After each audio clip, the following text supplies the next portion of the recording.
got another fun book haul for you guys today. Personally, I feel like in any unit study, you need at least one or two Who Was books. We use them as our base read aloud books. So when the curriculum says go read aloud, we pull out the Who Was book for it. My daughter really likes them. They're easy to understand. They're short. We can get them done in a couple days. They don't have to be the longest thing in the world. We do stop and ask her questions, and then if she doesn't get the right answer, we'll go back and reread that section. Not because she has to always get the right answer, but because she probably, wasn't listening. She was playing or something, and we do let her play when we do read alouds. Because, she's young, and there's no way you're going to get a young kid to just sit there and listen without doing something. So we have lots of manipulatives that are on subject that she can sit down and play with, or we get out coloring books, or we get out her sketchbook and she can free color, or we give her coloring pages that are specific to what we're learning about.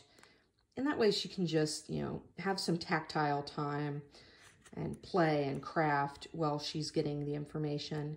And hopefully she's retaining some of it, enough to answer our questions at least. And she does, it's working when they all on their own, without being asked a question, make a connection later on with other curriculum. So I do really love it that she does make good connections, and she likes Alexander the Great a lot. So really like this one. Like all the Who Was books, they're amazing. So I am not going to do a full flip through on these because I have already done a full flip through on the Iliad in another video. But these are comic book versions, and they actually have a ton of history stories that they've done in this comic book style. So it's not just these three. But we love Greek myths, and we love Homeric stories specifically. And these are really gorgeously illustrated. The illustrations are kind of going for an older child. So maybe upper elementary, middle school, even high school level. And you can see they do have quite a few other books that they've done where you can get really specific. So the Iliad, the Odyssey, and the Aeneid, really gorgeous, and we will definitely make our way through them. She is most of the way through the Iliad one now. The Odyssey she'll do afterwards, and then she'll do the Aeneid.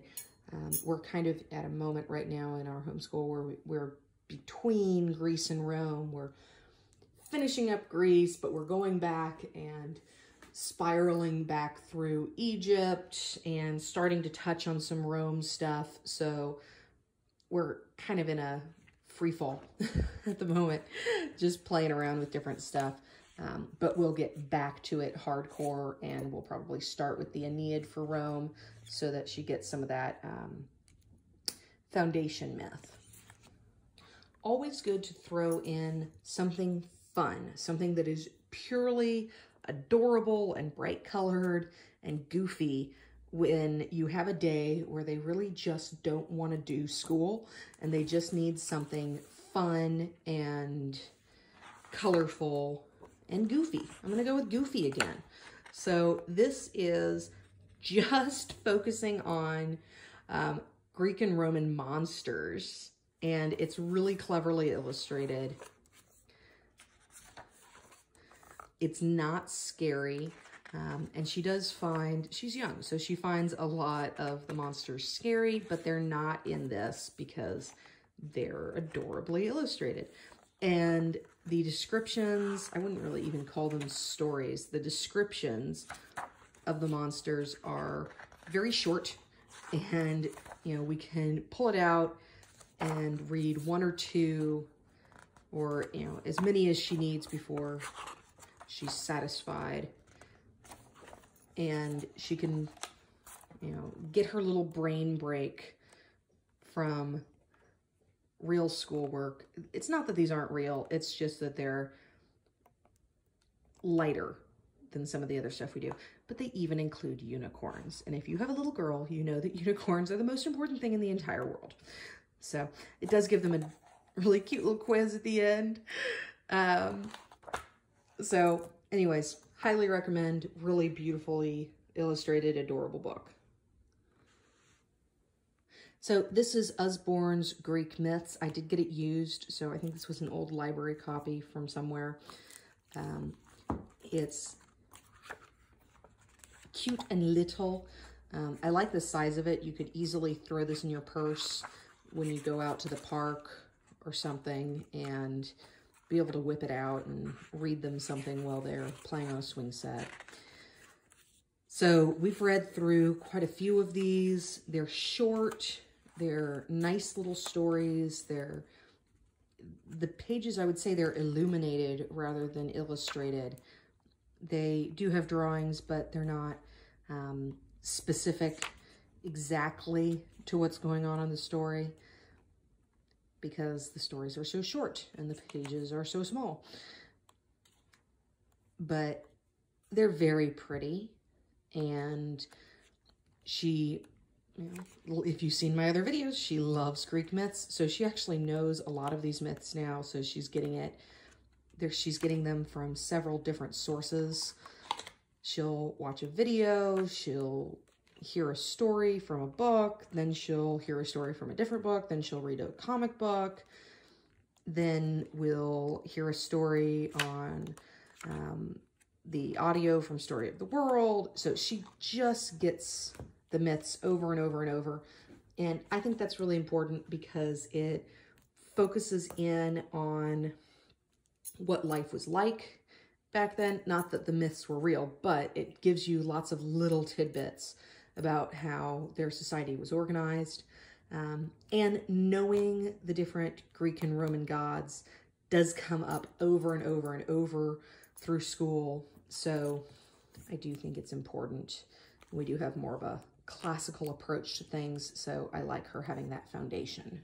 So this is Usborne's Illustrated World History, The Greeks. We do have a lot of their generic illustrated history books. It's nice to have a specific one. It does go extremely in depth, and it's quite the reference book.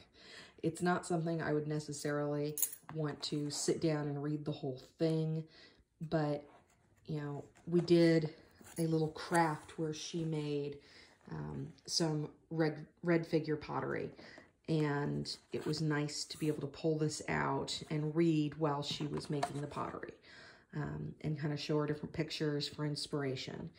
And she likes knowing about, you know, the way different houses were built in different areas. And, you know, it was nice to be able to pull this out and look at some diagrams. She has these little cards that you might see in a different video that tell all the different pieces of armor that a hoplite would wear. So it's kind of nice to get to pull it out and read something specific on the hoplites that goes a little bit more in depth than, you know, a general piece of curriculum would. And of course, like all Usborne books, the illustrations are plentiful and lovely. So she really gets a lot out of that. She's young, so being able to have a picture to look at while I'm reading really means a lot, and it helps her make those connections better.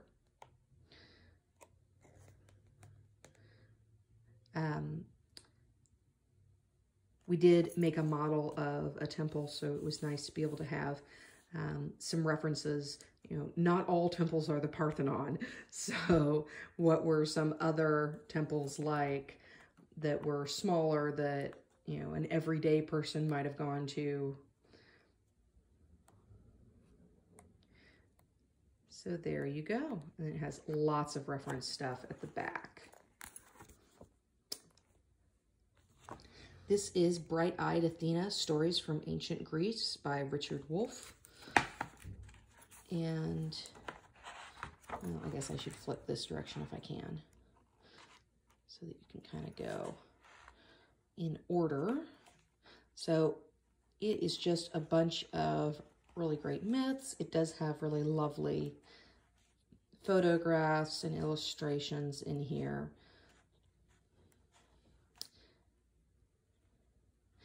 I don't like the titles very much because they're not automatically telling of what story is going to be told. Of pigs and pomegranates, like what story is that? I know a lot of Greek myths. I don't know what that one is. Gifts from the gods. Well, that could be just about anything. And it's not a particularly long book. You can see I'm only on page 45. It ends on page 47, I guess. Yeah, so it's not particularly long. It is hardcover, so that's kind of nice. We haven't used it much. We've used it a couple times for read-alouds, but we haven't like read all the way through it yet. This is Lost Civilizations, The Ancient Greeks by Don Nardo. This is a little bit dense for a younger reader, even as a read-aloud. We probably won't use this much. We have used it a couple times as a read-aloud, just reading one section at a time while she's playing with something. But I liked it because I wanted to keep it as a reference book for when she got older. So I'm just going to give you a quick flip through of it because there's not a lot of great photos or anything. They're in black and white when they are in here, but it's really rich with text. So it does give you some more in-depth history. And I like that it's hardcover because she won't break it as bad. So there you go. So this is one I wasn't, planning on getting. It just happened to be for $1 at Goodwill. And always a good place to look for books that you want to keep that are inexpensive. Go to Goodwill, see what someone else is cleaning out from their homeschool. This is just a basic one on Greek culture. It does kind of focus on modern times, which is good. Gives them kind of a sense of what Greek culture is like in modern times, but it does have a good amount on the history of Greece. Obviously, they're, in my humble opinion, most interesting period of time was when they had the Greek Empire, but then it does get into modern times. Anyways, lots of great photographs. Hopefully you can find cheap little books like this as well. So here we have the Odyssey. So this is an illustrated version. It's gorgeous. It's also quite thick, so I wasn't really expecting that, but it's kind of a biggie for the Odyssey. If you've watched some of my other videos, you know that my daughter loves Greek myths. So this one is probably above her level, something that we really won't be touching on right away. But if for nothing else, yeah, see, not enough photos, not enough pictures there for her. But if for nothing else, really gorgeous illustrations for her to flip through while we're reading something that's a little bit more condensed. And then when she's older, this will be, see, isn't that absolutely gorgeous? While she's older, this will be something really beautiful for her to go back to. So the story of the Cyclops that we just flipped through, I think would be really nice to go back to while we're reading Story of the World and they're telling the story of the Cyclops, because then she'd have some really beautiful pictures to look at while she's listening to the story. And the illustrations, which, honestly need to just be called paintings at this point because they are far beyond your typical illustrations in a book. This must have taken a lifetime to illustrate. It's just magnificent.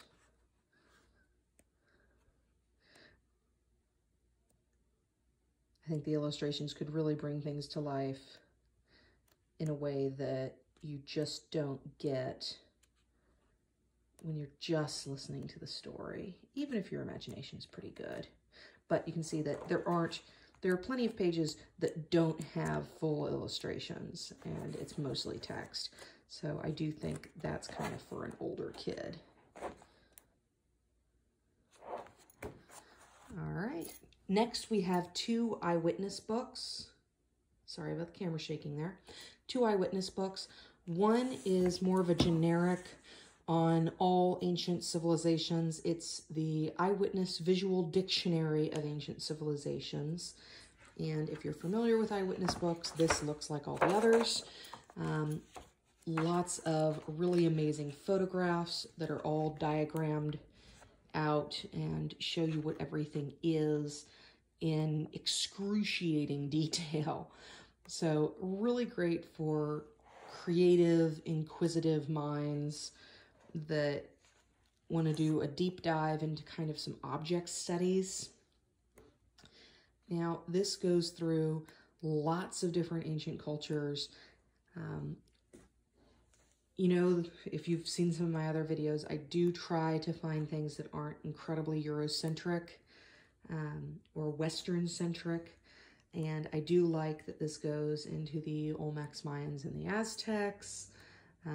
It does spend a lot of time in Europe, but there are some really amazing cultures in ancient Europe. We do spend time in the Mideast, which is great. A good amount on Egypt, but you can't fault them for it. Egypt was fascinating. Mesopotamia. So here are all the different cultures that it visits. In this one, it gets far more in depth, and you get very specific object studies and going into specific parts of the culture and the clothing and the jewelry, everyday life, games. I don't know what it is about learning about what other kids were doing in ancient civilizations, but it seems like all kids kind of like to know, well, what toys did they play with? What games did they play? Which is kind of adorable. So really beautiful. Love that image of the Trojan horse. Can't imagine it was actually constructed quite that well, but very, very cool. And you can see here all the different points that it touches on. So this is part of a scholastic series where they kind of make ancient history look like it's coming to you from the news. So they kind of make it look like a newspaper.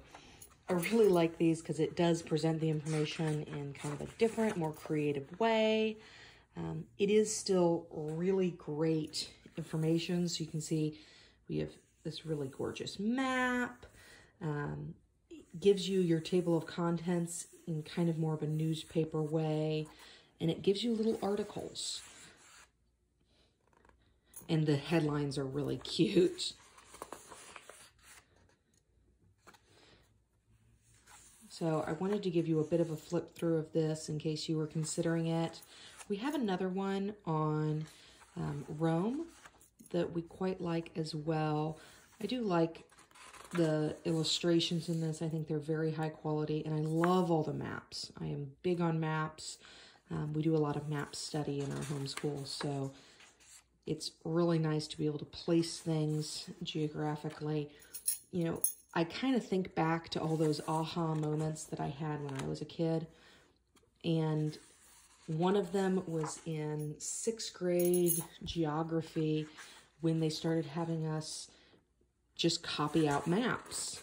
And I started to really understand where things were in relation to each other. And I remember being so proud when I could draw out a map of Europe by hand without any reference. So the maps in here are really great. I think the stories are really great, and the illustrations are beautiful.